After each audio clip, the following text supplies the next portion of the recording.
Tuiloma by 2.5 lakh hukbar kleine rok dera mongo klaika strangsela melar mani krishok bobono kaisakok tumpana khlai dera mongo klaijak hukbar kleine rok ni bagai chubasu chanka krishok sobani haste tangphang pavitrokor aba haikeno ashala krishok sobani haste tangphang pavitrokor saka adera mongo klaijak hukbar kleine rokno chubasu ni bagai chief secretary ni thani kaisa deputy sunya farnai hanai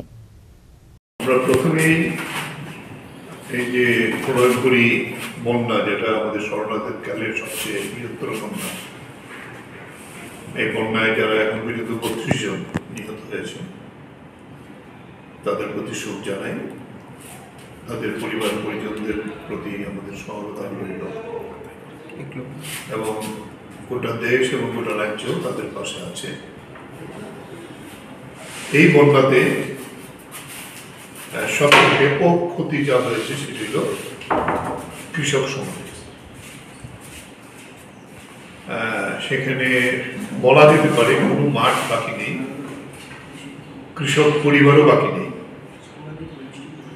আমরা যেটা প্রাথমিকভাবে আমাদের যে বিভিন্ন জেলা থেকে report আমাদের কাছে এসছে তাতে প্রায় 2.5 লক্ষ কৃষক ক্ষতিগ্রস্ত। এটা আরো বাড়বে, সবার বক্তব্য। জল যখন আস্তে আস্তে যখন নামছে স্বাভাবিক অবস্থায় যাবে, এই ক্ষতির পরিমাণটা আরো বেশি আসবে। প্রায় 25 থেকে 30 হাজার জমিয়া তাদের জমির ফসল কাটার সময় এটাও প্রায় সম্পূর্ণ হবে, যদিও বন্যা না, প্রবল বৃষ্টিতে এই জমি প্রায় শেষ হয়ে গেছে। মাটি ধসে এগুলি আর নেই কিছুই আর কি। জমি শুধু ধান না, তাদের সবজি, বিভিন্ন ফল, তুলা, কাপাস ইত্যাদি সবই নষ্ট হয়েছে। এই বিষয়টা আমরা আমাদের কাছে যে তথ্য এখন পর্যন্ত এসছে তার ভিত্তিতে আমরা খুব জরুরি ভিত্তিতেই আমাদের মুখ্য সচিবের কাছে গতকালকে আমরা বিকেলবেলা 5টা নাগাদ আমরা রিপোর্ট শুনে মিলিত করি। 14 দফার দাবি আমরা সাময়িকভাবে উপস্থিত করি মুখ্য সচিবের নিকট।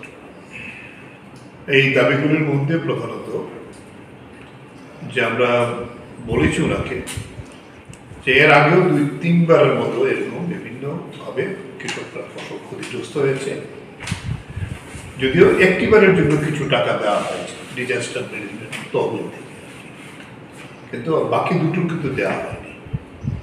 আমরাও বারবার তখন কৃষিমন্ত্রী, খাদ্যমন্ত্রী, কৃষি দপ্তরের আধিকারিক, একেবারে নিচের স্তর পর্যন্ত আমরা গিয়েছিলাম, ডিএম, এসডিএমদের কাছে আমরা গিয়েছিলাম।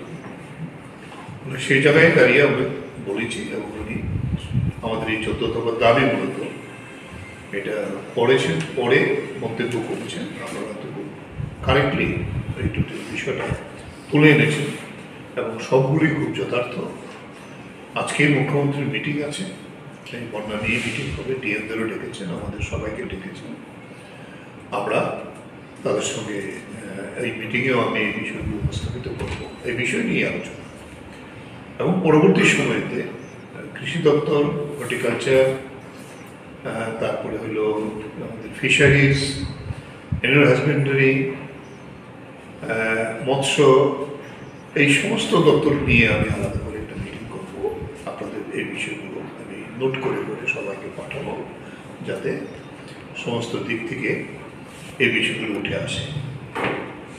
আমরা যেটা বলবো, কৃষিমন্ত্রী একটা স্টেটমেন্ট বন্যার পরের দিনই দিয়েছে, আমরাও তাকে স্বাগত জানিয়েছি এবং এটা মন্ত্রীও স্বীকার করেছেন।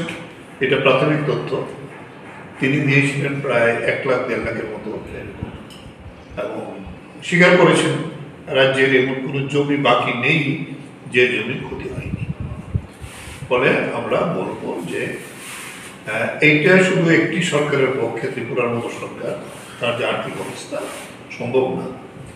আমরা সেখানে সর্বদলীয় মিটিং হয়, দাবি উঠেছিল যে ইমিডিয়েটলি যদি কেন্দ্রীয় পর্যবেক্ষক দল না আসে তাহলে এটা নিরূপণ করতে হবে। দেখা যায় অতীতে পরে আসে, তবে ভালো কেন্দ্রীয় সরকার এই বিষয়তে আজকেই তাদের দল পাঠিয়েছেন। আমরা দেখলাম 4-5টি দপ্তরকে নিয়ে মিনিস্ট্রি এটা টেক আপ করছেন।